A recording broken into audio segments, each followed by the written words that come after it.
నిరాశీర్యత చిత్తాత్మా త్యక్త్వ సర్వపరిగ్రహ శారీరం కేవలం కర్మ కుర్వన్నాప్నోతి కిల్బిషం.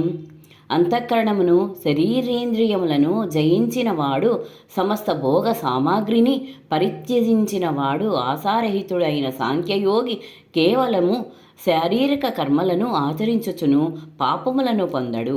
యదృచ్ఛాలాభ సంతుష్టో ద్వంద్వాతీతో విమత్సరః సమఃసిద్ధావసిద్ధౌ చ కృత్వాపి న నిబధ్యతే.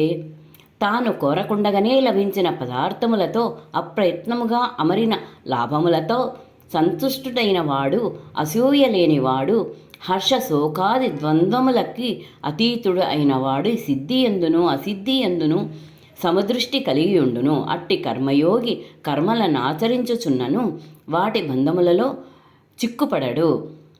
గత సంగస్య ముక్తస్య జ్ఞానావస్థితచేతసః యజ్ఞాయాచరతః కర్మ సమగ్రం ప్రవిలీయతే.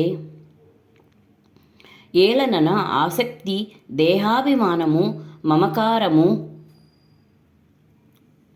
ఏమాత్రమూ లేనివాడును, పరమాత్మ జ్ఞానమునందే నిరంతరము మనస్సును లగ్నమునర్చినవాడును, కేవలం యజ్ఞార్థమే కర్మలను ఆచరించువాడును అగు మనుష్యుని యొక్క కర్మలన్నీయును పూర్తిగా విలీనములగును, అనగా మిగిలియుండవు.